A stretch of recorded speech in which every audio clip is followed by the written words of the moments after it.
بسم اللہ الرحمن الرحیم الحمد للہ رب العالمین وصلی اللہ علی محمد وآلہ الطاہرین ولعنۃ اللہ علی اعدائهم اجمعین الی قیام یوم الدین۔ کچھ عرصے سے سوشل میڈیا پر احمد جاوید صاحب بہت زیادہ غلط فہمیاں پھیلا رہے ہیں، کبھی تشیع کے بارے میں، کبھی علماء تشیع کے بارے میں، کبھی ایران کے بارے میں، اور خصوصاً ایران نے جو فلسطین کی مدد کی اس کو شک میں ڈال رہے ہیں۔ احمد جاوید صاحب کے جو بیسیکلی ایک شاعر ہیں اور شاعری بھی ان کی آزاد ہے، کوئی صف اول کے شعراء میں سے نہیں، جب اس فیلڈ میں ان کا نام نہ ہو سکا تو پھر انہوں نے کچھ عرفانی باتیں کرنا شروع کیں۔ البتہ ابن عربی کے عرفان سے الحاد کا مقابلہ نہیں ہو سکتا، اور خصوصاً اہل سنت کہ جن کے ہاں خداوند تبارک و تعالیٰ کی ٹانگ کا تصور ہے اور اس کی شکل کے بارے میں یہ موضوع ہے کہ اللہ سبحانہ و تعالیٰ معاذ اللہ ایک نوجوان لڑکے کی صورت میں ہے، تو یہ ہم بتاتے چلیں کہ نہ وہاں معرفت خدا مل سکتی ہے اور نہ ہی وہاں پر الحاد کا مقابلہ ہو سکتا ہے۔ اگلے مرحلے میں انہوں نے الحاد کے مقابلے کے نام پر کام شروع کیا، وہ بھی زیادہ نہیں چل پایا، تو ہم بتاتے چلیں کہ الحاد کا جو شور مچا رہے ہیں وہ بھی اپنے فائدے کے لیے مچا رہے ہیں، اور جو اس سے مقابلے کا شور مچا رہے ہیں وہ بھی اپنے فائدے کے لیے مچا رہے ہیں۔ دونوں لوگ ڈونیشن مانگ رہے ہیں، دونوں لوگ کما رہے ہیں، اور دونوں لوگوں کو ہم اس جانب متوجہ کریں، ان دونوں گروپس کو، کہ الحاد کا جو شور یورپ امریکہ میں تھا وہاں پر بھی کامیاب نہیں ہو پایا۔ بالآخر لوگ کسی نہ کسی دین و مذہب میں جاتے ہیں، اور آج یہی وجہ ہے کہ سب سے بڑے جو موقوفات ہیں وہ یورپ اور امریکہ میں ہی ہیں اور مسیحیوں کے ہیں، اور یہ سوچنا کہ دنیا ملحد ہو جائے گی چند لوگوں کی وجہ سے، یہ اتنا آسان تصور نہ کریں، کیونکہ رشیا کی حکومت رہی تو وہ ملحد نہ کر سکے، جیسے ہی وہ لوگ گئے تو وہاں پر مساجد ہوں یا چرچ ہوں وہ سب کے سب دوبارہ کھل گئے، اور 70 سال مستقل حکومت کے بعد بھی وہ لوگ کچھ نہ کر سکے۔ تو یہ دونوں گروپس کمانے کے لیے شور کر رہے ہیں، اور ان دونوں گروپس کے پاس کوئی بہت زیادہ استدلالی باتیں نہیں ہیں، خصوصاً احمد جاوید صاحب کے پاس۔ احمد جاوید صاحب کو آغا جواد نقوی نے، کہ جو بیسیکلی ایک دیوبندی مکتب فکر سے تعلق رکھتے ہیں، انہوں نے اپنے مدرسے میں بلایا اور یہ کہا کہ ہم یہ چاہتے ہیں کہ آپ کے حوالے کریں اپنا مدرسہ، تاکہ آپ اس میں اور ساتھ میں یونیورسٹی کے لوگوں کو وہ کریں کہ جو ہم اور آپ کی پلاننگ ہے۔ اب وہ کیا تھا وہ تو خدا بہتر جانے، لیکن دعویٰ یہ تھا کہ الحاد سے نکالیں۔ ہم نے اس وقت ویڈیو بنائی، اور اس ویڈیو کا ریئیکشن جو ہے وہ بڑا شدید ہوا ان لوگوں کی جانب سے، خصوصاً جواد نقوی صاحب کے ایک شاگرد کی جانب سے، کہ اس نے یہ تک کہہ دیا اس کا ڈی این اے کراؤ، اور یہ سور کھاتا ہے کہ شراب پیتا ہے، تو ان لوگوں کے پاس کوئی دلائل نہیں ہے۔ تو اس وقت ہی ہم کہہ چکے تھے کہ آغا یہ احمد جاوید صاحب جو ہیں ایک کوئی عالم نہیں ہیں، اور بعرض معذرت ایک خبط الحواس سے فرد ہیں، اور کسی فیلڈ میں بھی ان کی مہارت نہیں ہے۔ ایسے لوگوں سے معرفت خداوند تبارک و تعالیٰ جو ہے طلب کرنا بالکل ایسا ہے جیسے کسی چیونٹی سے تخت جناب بلقیس کو طلب کرنا۔ اب انہوں نے شور مچانا شروع کیا ہے، یہ ان کا 5واں 6واں رنگ ہے، اور اب یہ چاہ رہے ہیں کہ ان کا نہ تو شاعرانہ رویہ چل سکا، نہ عرفانی مسئلہ آگے بڑھا، نہ الحادی مقابلہ آگے بڑھا۔ اب انہوں نے شیعوں سے مقابلہ شروع کیا ہے کہ شاید متعصب لوگ جس طرح سے کہ سپاہ صحابہ کے ہیں وہ ان کو سپورٹ کریں۔ دیکھتے ہیں کتنے دن ان کا سلسلہ چلتا ہے۔ اب اس قسم کے افراد کھل کے تو ظاہر ہے کہ شیعوں کی یا اہل بیت کی مخالفت نہیں کر سکتے، لیکن یہ اپنے سازشی کاموں کو جاری رکھتے ہیں، لہٰذا انہوں نے حضرت مالک اشتر پر بڑی تہمتیں لگائیں، انہیں خبیث بھی کہا اور شیطان بھی کہا، جبکہ ان کے تیسرے سیاسی خلیفہ کو ان کی ایک بڑی عظیم ہستی یعنی جناب عائشہ نے قتل کروایا تھا فتویٰ دے کے کہ یہ یہودی ہو گیا ہے، کافر ہو گیا ہے، اقتلوا النافل فقط کفرا، اور طلحہ و زبیر ان کے لوگ تھے۔ جناب عائشہ نے اور معاویہ نے جب پاور ان کو نہیں ملی تیسرے خلیفہ کے بعد، اور پاور چلی گئی مولا امیر المؤمنین کے خلاف، تو پھر یہ تہمت لگائی مولا امیر المؤمنین پر کہ انہوں نے ان کے تیسرے سیاسی خلیفہ کو قتل کیا ہے۔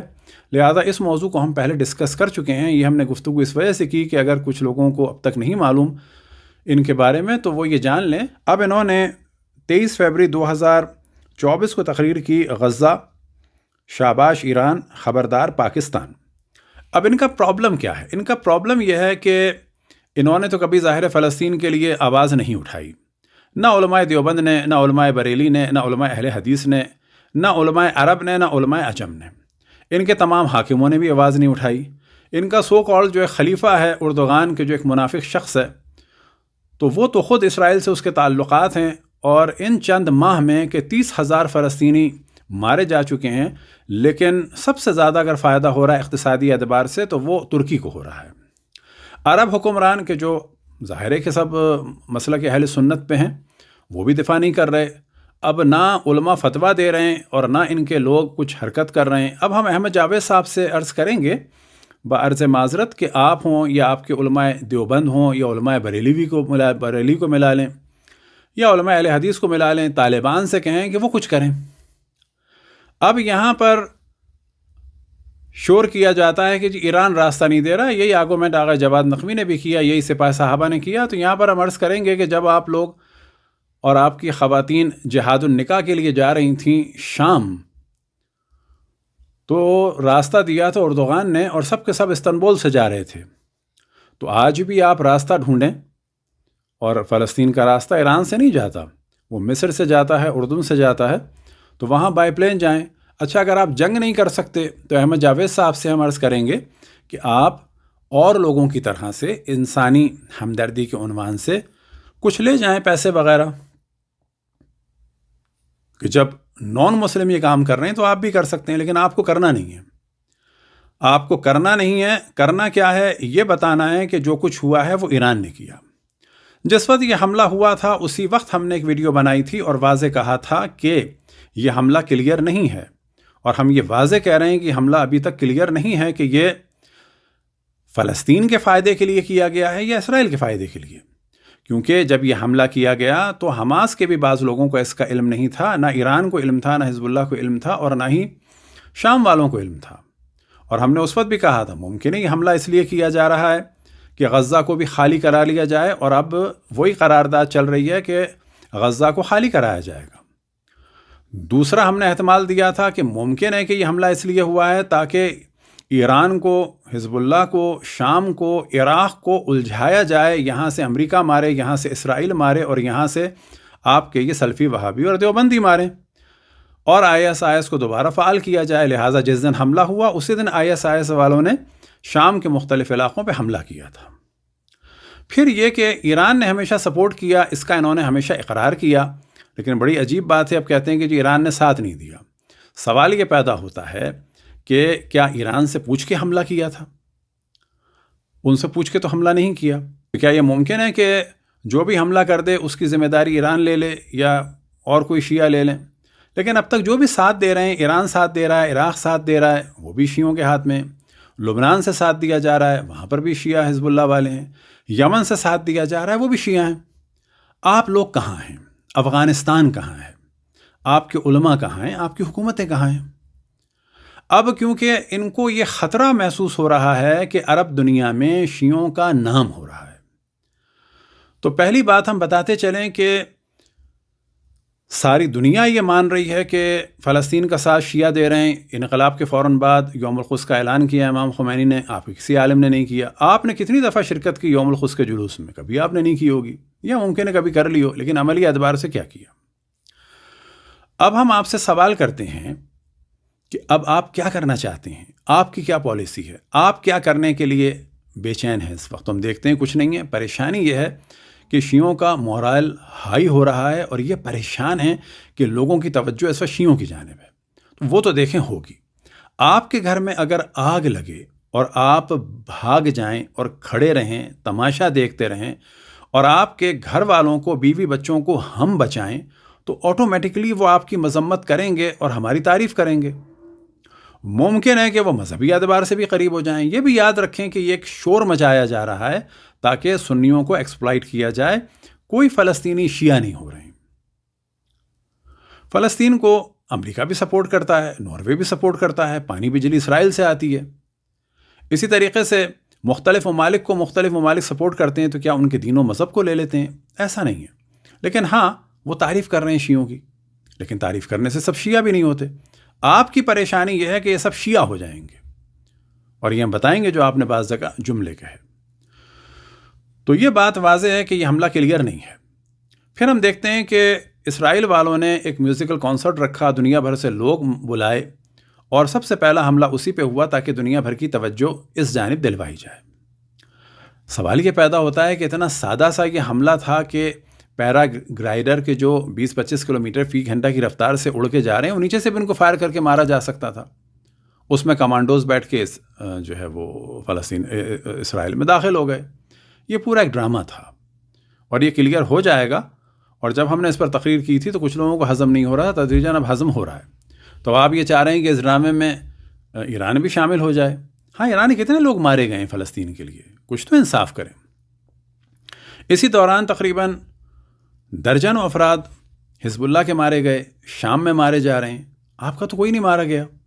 ان کی اصل پریشانی یہ ہے کہ عربوں کا اور خصوصاً فلسطینیوں کا دل نرم ہو گیا ہے شیعوں کے لیے، اور وہ مختلف ویڈیوز میں کہہ رہے ہیں کہ سنی ہمارے کہاں ہیں، اور کل تک یہ شیعوں کو برا کہتے تھے، آج ہماری مدد شیعہ ہی کر رہے ہیں. اصل ان کی پریشانی یہ ہے. اب جو انہوں نے جملے کہے اس میں ایک اہم جملہ تھا، ایران کی وجہ سے تقیہ ختم ہو گیا. دیکھیں، آپ کا اصل پرابلم یہ ہے کہ آپ لوگ یہ نہیں چاہتے کہ جو کچھ اہل بیت پر ظلم ہوا وہ بیان ہو. اب جب اہل بیت کی مظلومیت بیان ہوتی ہے تو وہ آپ کے سارے لوگ نکلتے ہیں اس جانب جنہوں نے ظلم ڈھایا ہے. اچھا، آپ لوگوں نے تو ایک بے وقوفی کی بات کر دی ہے کہ جی صحابہ کی جنگیں اور مشاجرات کو بیان کرنا حرام ہے. بے وقوفی اس میں کیا ہے کہ خود آپ اقرار کرتے ہیں کہ اصحاب میں جنگیں ہوئیں، خود آپ بیان کرتے ہیں کہ اصحاب نے ایک دوسرے کو مارا بھی، پیٹا بھی، گالیاں بھی دیں، اختلاف بھی ہوا، لیکن آپ کہتے ہیں اس کو بیان نہیں کرنا. تو ہم لوگ اہل بیت کے دفاع میں ان پر ظلم کرنے والوں کا ذکر کرتے ہیں، اتفاق سے وہ آپ کے لوگ نکلتے ہیں. اب یہ آپ کا تو حق ہے کہ پریشان ہو. اب اگر کسی کا باپ قتل ہو جائے اور آپ کے باپ نے قتل کیا ہو تو جس وقت قاتل کو برا کہا جائے گا تو ظاہر ہے آپ کو خدشہ تو ہوگا. تو آپ کا پرابلم یہ ہے کہ اہل بیت پر ظلم ڈھانے والے سب کے سب آپ کے بڑے ہیں کہ جن کو آپ احترام دلوانا چاہتے ہیں، اور اہل بیت کی مظلومیت ان کو احترام نہیں دلوا سکتی. جب تک اہل بیت کی مظلومیت ہم بیان کرتے رہیں گے ان کو کوئی بھی نہیں مانے گا. پھر انہوں نے کہا کہ ایران کی وجہ سے شیعہ اپنے ممالک سے وفادار نہیں ہے. بالکل آپ نے جھوٹ بولا، شیعہ ہر جگہ وفادار ہیں. یہ آپ پبلک کو ایکسپلائٹ کر رہے ہیں اور ابھار رہے ہیں ایک مکتب کے خلاف.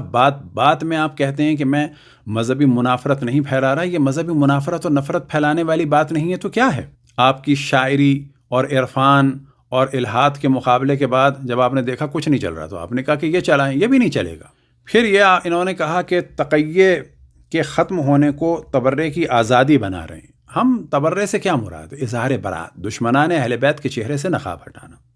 اب مثال کے طور پر آپ کے دوسرے سیاسی خلیفہ نے رسول اللہ صلی اللہ علیہ وسلم کو حجر و ہذیان و بکواس کی نسبت دی کہ یہ آدمی بک رہا ہے، بکواس کر رہا ہے. صحیح بخاری کے بقول کہ یہ برا رہے ہیں.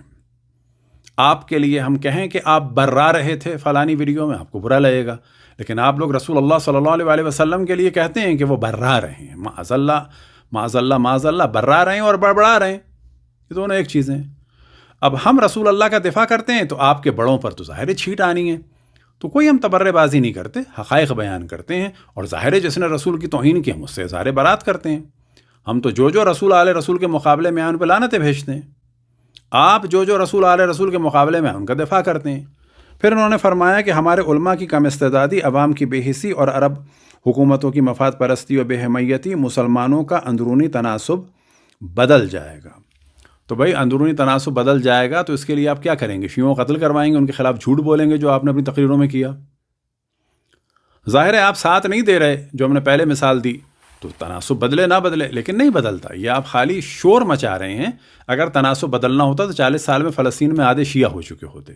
آپ لوگوں کے دل میں اتنا بغض اہل بیت ہے، اتنا بغض رسول آل رسول ہے کہ آپ کبھی بھی رسول آل رسول کی طرف نہیں آ سکتے، ماں سوائے اس کے قلیل لوگوں کے کہ جن کے خون میں شرافت ہو. پھر کہتے ہیں پاکستان کے حالات میں ایک بہت بڑا فریق ایران ہے جو پاکستان میں داخل ہو گیا ہے، انقلابیوں کا ایک بریگیڈ بنا دیا ہے. یہ آپ نے تہمت لگائی. یہ نہ کوئی بریگیڈ بنائے، نہ ایران پاکستان کے معاملات میں مداخلت کر رہا ہے، اور نہ ہی ایران نے پاکستان کے حالات خراب کی. جتنے حالات خراب ہوئے آپ کے دیوبندی کر رہے ہیں. خصوصاً جتنی نفرتیں وہ آپ کے اہل سنت کی جانب سے، چاہے وہ خصوصاً دیوبندی ہوں یا بریلوی ہوں. اس وقت جہاں جہاں ہوا ہے، چاہے عیسائیوں پر ظلم ہو، ہندوؤں پر ظلم ہو، شیعوں پر ظلم ہو، وہ سب آپ کے اہل سنت کرتے ہیں۔ جتنے دھماکے کیے ہیں، فوج کے سروں سے فٹ بالیں کھیلی ہیں، وہ آپ کے لوگ ہیں۔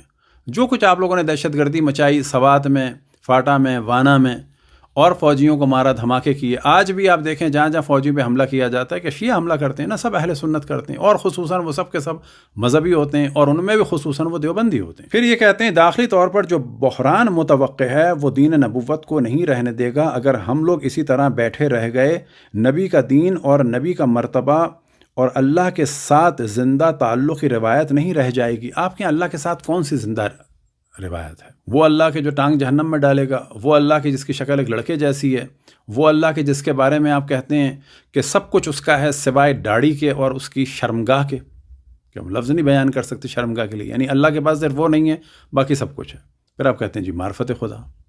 پھر کہتے ہیں جو بھی غزہ کی صورتحال میں اپنا کردار ایک دینی جذبے اور ایک مذہبی ذمہ داری اور ایک انسانی فریضے کے طور پر انجام نہیں دے گا، وہ نہ صرف یہ کہ انسانیت کو اسرائیل کی جگہ لینے والے ایک زیادہ بڑے خطرے کو دعوت دے گا، بلکہ یہ کہ عالم اسلام اپنی تمام تر، یعنی اسلام اپنی بیسک اور آفیشل اسٹینڈرڈ اور ڈیفینیشن کے ساتھ نہیں رہ جائے گا سوسائٹی میں۔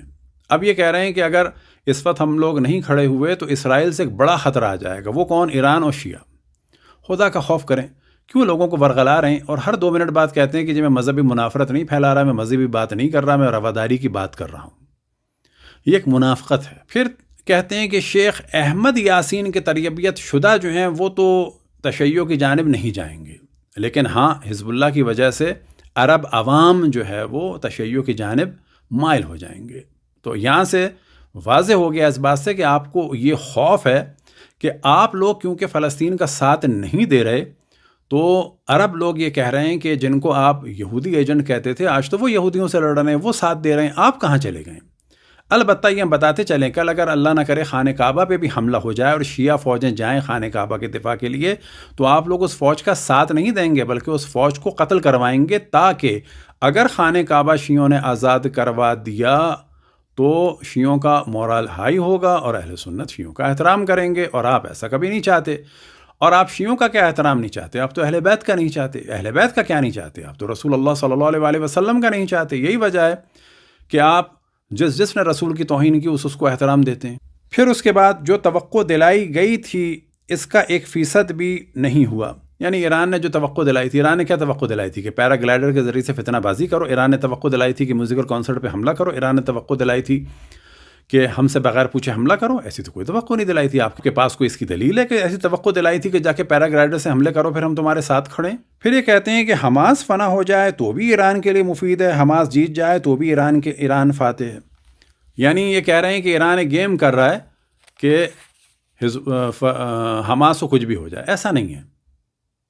آپ اپنی سابقہ تقاریر دیکھیں، اور پھر بات میں آپ نے یہاں پر بھی بعض دفعہ کہا کہ ایران نے بڑا سپورٹ کیا۔ ہاں، صرف ایران نے ہی سپورٹ کیا ہے، شیعوں نے نہیں سپورٹ کیا ہے۔ آپ لوگوں نے کبھی بھی بیت المقدس کے لیے اپنا پارٹ پلے نہیں کیا، ہمیشہ آپ لوگ بھاگتے رہے، اور خود ایک فلسطین کے مفتی نے کہا کہ آپ لوگ اس وقت اٹھیں گے جب آپ سے یہ کہا جائے گا کہ فلسطین پہ شیعوں کا قبضہ ہو رہا ہے، تو آپ یہی ماحول بنا رہے ہیں۔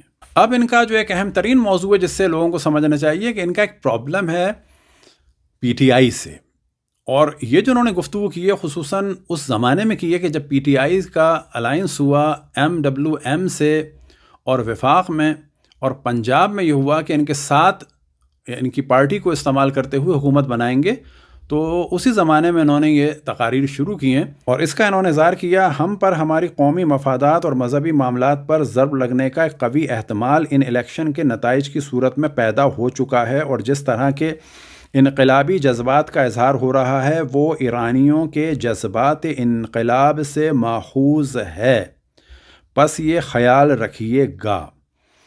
تو یہاں پر پتہ چلا کہ یہ پی ٹی آئی سے بھی پریشان ہے، البتہ سب سے پریشان ہو جاتے ہیں۔ ان کا ایک مفتی زرولی جو ہے وہ عیدی صاحب سے بھی پریشان تھا کہ چندہ کیوں لے رہا ہے، اور اس شیطان آدمی نے تمام بچوں کو ولد الزنا کہہ دیا۔ اس پر ہم ایک گفتگو کریں گے عنقریب۔ یاد رکھیں کہ تمام بچوں کو، حتیٰ ان کے ماں باپ کا بھی نہ پتہ ہو، کہیں بھی مل جائے، ان کو ولد الزنا نہیں کہہ سکتے۔ اصل یہ ہے کہ جو بھی بچہ ہے وہ حلال زادہ مانا جائے گا جب تک کہ ثابت نہ ہو جائے. تو یہ تو ان کے علماء کا حال ہے. اور اسی طرح سے پریشان ہوتے ہیں ہر این جی او سے کہ جو ان کا چندہ مار رہا ہو. تو ایدھی صاحب سے بھی پریشان تھے. ایدھی تو شیعہ نہیں تھے. تو ان کا پی ٹی آئی سے پرابلم ہے کہ یہ گھبرا رہے ہیں. یہ جو ان کی گھبراہٹ کا جلوہ نظر آ رہا ہے وہ اس وجہ سے بھی نظر آ رہا ہے کہ پاکستان میں عوام نے تمام دینی جماعتوں کو ریجیکٹ کر دیا. اب اگر ایسے میں ایم ڈبلیو ایم کے ساتھ پی ٹی آئی کی حکومت بن جاتی تو پھر تو ظاہر ہے یہ بیچاروں کے لیے بڑا مسئلہ ہوتا. یہ پاکستان ختم ہو جائے ان کے لیے یہ بہتر ہے، مگر یہ کہ شیعوں کے ذریعے سے نہ بچے، شیعہ پاور میں نہ آئے. یہی وجہ ہے کہ قائد اعظم کی بھی ان لوگوں نے تکفیر کی تھی.